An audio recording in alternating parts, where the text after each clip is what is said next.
አሰላሙ አሌይኩም ወራህመቱላሂ ወበረካቱሁ ውድና የተከበራችሁ የቻናሌ ተከታታዮች እንዴት ናቸው? ከኔ ጋር አልሐምዱሊላህ ረቢል ዓለሚን። ዛሬም እንግዲህ እንደምታዩት ይችን የመሰለች ኬክ ለልጆቼ ሰርቻለሁኝ። ያው በገጠር ኩሽና ነው እና እስኪ እንዴት እንደሰራኋት አሳያችኋለሁኝ። በዛውም አንዳንድ ጥያቄ የጠየቃችሁኝን መልስ እሰጣለሁ ማለት ነው። ትናንትና በለቀኳት የወይባ ድስት ሁላችሁም ጥያቄ እየጠየቃችሁ ነበረ እና እሱን መልስላችኋለሁኝ። እንግዲህ ይህንን የመሰለ ኬክም አሰራሩን በዛው እያያችሁ ማለት ነው። ለልጆች እንግዲህ አሁን ላይ የሚገርማችሁ ነገር ኬክ እንደሚገዛ ሳይሆን ቤት ውስጥ እንደሚሰራ ድረስ የኔ ልጆች እና ያመኑት። ምክንያቱም ስሪ ነው የሚሉት እንጂ ግዢ አይሉም፣ ያው ቤት ስለምሰራ ማለት ነው።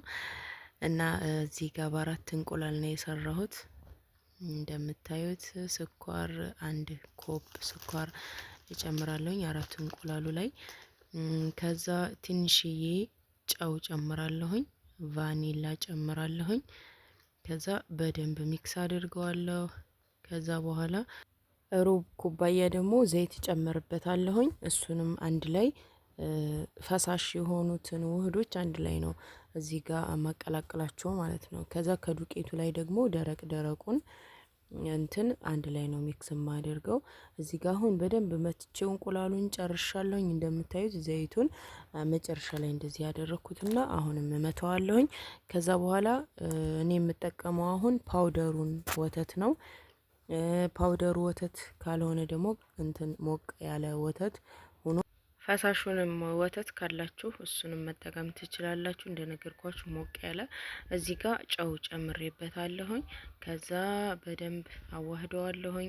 አሁን ዱቄቱን እጨምራለሁኝ ማለት ነው። ይሄ በደንብ ከተዋሃደልኝ በኋላ ዱቄትን ነው የምጨምረው። ዱቄት እንደነገርኳችሁ 2 ኮብ ነው የማደርገው በዚህ ማለት ነው። 2 ኮብ ዱቄት ጨምራለሁኝ። ከዛ ከላዩ ላይ 1 ማንኪያ ፒኪንግ ፓውደር እና 2 ማንኪያ ነሻ ጨምርበታለሁ። ነሻው ለኬክ በጣም አሪፍ ነው፣ ሶፍት እንዲሆን ያደርግላችኋል። ከዛ እንዲሁም ደግሞ 4 ማንኪያ ሀሊብ ፓውደር ወይም ዱቄት ማለት ነው፣ የወተት ዱቄት እሱን እጨምራለሁኝ። ከዛ ውሃዬን ትንሽ ለብ ያለ ቀዝቃዛ በደንብ ባይሆን ጥሩ ነው። ትንሽ ለብ ያለ ውሃ ጨምሬ በደንብ አቀላቅለው በደንብ መተዋል። ለመምታት ስላልተመቸኝ ነው ካሜራውን እያቆምኩኝ በአንድ እጄ እንደዚህ መመታው ማለት ነው። ከዛ እንደዚህ በደንብ ትመቱታላችሁ። እንደምታዩት አሁን ሁሉም ዱቄቱ ተቀላቅሎ አልቋል፣ ጨርሻለሁኝ ማለት ነው። ውፍረቱም ልክ እንደዚህ ሆኖልኛል። ለኬክ በጣም አሪፍ ነው። ከዚህ ባይቀጥንም ጥሩ ነው። ከዛ ብረት ድስቴን አዘጋጃለሁ። እዚህ ጋር ብረት ድስቴ እንደምታዩት እንትኑን አውልቄዋለሁኝ፣ በቡለኑን ማለት ነው። ፈትቼ መያዣውን አውልቄዋለሁ። ለምን በውሃ ነው የማደርገው የምሰራው ኬኩን። ውጭ ላይ ውሃ ጥድና ልክ እንደ ውሃ ዳቦ ስንጋገር ማለት ነው። የውሃ ዳቦ ስንጋገር እንደምናደርገው እንደዛ አድርጌ ነው ማብሰል የፈለኩት። ብዙ መንገዶችን አሳይቻችኋለሁ ከዚህ በፊት። አሸዋ ላይ አድርጋችሁ ኩረት ነገር በብረት ምጣድ አድርጋችሁ እዛ ላይ እየጣድኩኝ አሳይቻችሁ ነበረ። እንግዲህ ይሄም አንደኛው ስታይል ነው። ኬክ መስራት ከፈለጋችሁ እንግዲህ እንደነገርኳችሁ እዚህ አሁን ካለውበት ቤት እዚህ ጋር ኩሽና ምናምን ብዙ ስለማይጠቀሙ ሁሉም ስቶቭ ስለሆነ የሚጠቀመው እዚህ ጋር አንዳንድ በስቶቭ የማይሰሩ ነገሮችን ለመስራት ነው። እንደ ገብስ መቁላት፣ ባቄላ ምናምን ለዛ ነው እዚህ ጋር ድንጋይ እየጎለቱት። እኔም እዛ ላይ ነው የምሰራው እላቸዋለሁ። እንግዲህ ውሃውን አፍልቼ ድስቱን እዛ ውስጥ ጨምሬ ጥጄዋለሁኝ። ሌላው ነገር ደግሞ ቸኮሌት ነው እዚህ ጋር የምሰራው። ቸኮሌት አሰራሩንም ላሳያችሁ። ከላይ የቸኮሌት ኬክ ከሆነ የሰራችሁ ከላይ የሚፈሰስ መስራት ትችላለች። እኔ ግን እንደ ዲዛይን ለመጠቀም ያደረኩት ነው የምሰራው እዚህ ጋር 2 ማንኪያ የሀሊብ ዱቄት የወተት ዱቄት ማለት ነው። 1 ማንኪያ ካካው፣ 4 ማንኪያ ስኳር እና 1 ማንኪያ ነሻ አድርጌበታለሁ። ነሻው ያው ትንሽ ወፈር እንዲያደርገው ማለት የበቀሉ ዱቄት ማለት ነው። ከዛ በደንብ ካዋሃድኩት በኋላ በምታዩት መልኩ እሳት ላይ ጥደዋለሁኝ እንደዚህ። ከዛ ቶሎ ማማሰል አለባችሁ። ቶሎ ሳማስለው ልክ ነሻው ስላለ እየወፈረ ቂጡ ላይ ይይዝብኛል፣ እንትን ቶሎ ካላማሰልኩት ማለት ነው። ከዛ በደንብ ቶሎ ቶሎ እያማሰልኩኝ እንደዚህ ወፈር ይላል። እንትክትክ ማለት አለበት በደንብ። ከዛ ወደ ጎን አወጣዋለሁኝ እንዲቀዘቅዝ አድርገዋለሁኝ ማለት ነው። በኋላ ለምጠቀምበት ጠቀምበታለሁኝ። ከዛ እዚህ ጋር ደግሞ የእንቁላል አስኳሉን 2 እንቁላሎች ተጠቅሜ ያለሁኝ። ከዛ ስኳርና ቫኒላ ጨምሬ ክሬሙ እንደዚህ አድርጌ ሰራሁኝ።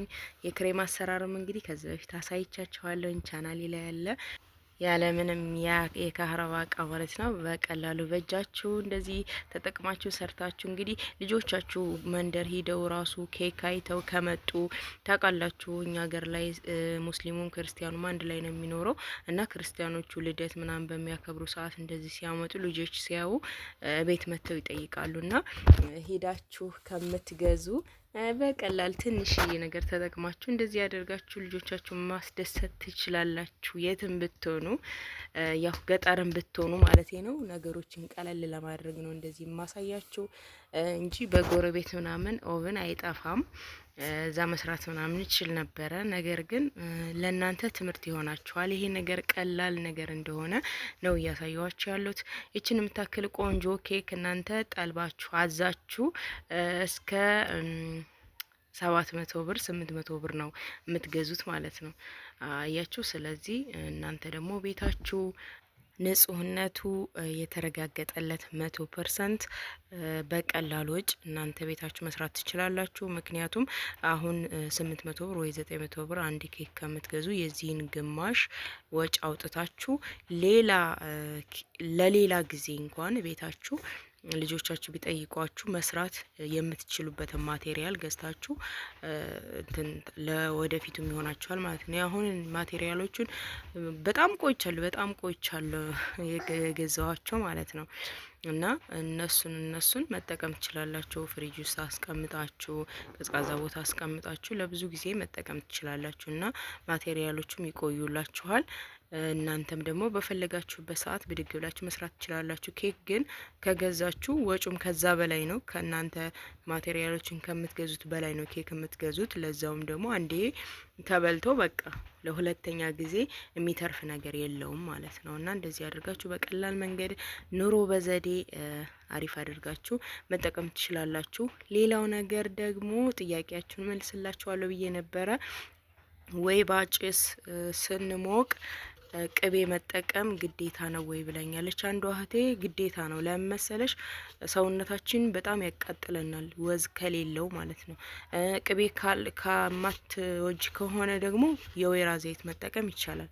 እኔ የወይራ ዘይትም ተጠቅሜ አውቃለሁ። ግን ባዶውን እንደውም ሳሳ አድርጌ እንኳን ተቀብቼ ጭስ ውስጥ ከገባሁ በጣም ነው የሚያቃጥለኝ ላይ ነው የምላችሁ። እና ጥሩ አይደለም። ለዛ ነው ያሳክካልም በኋላ ላይ።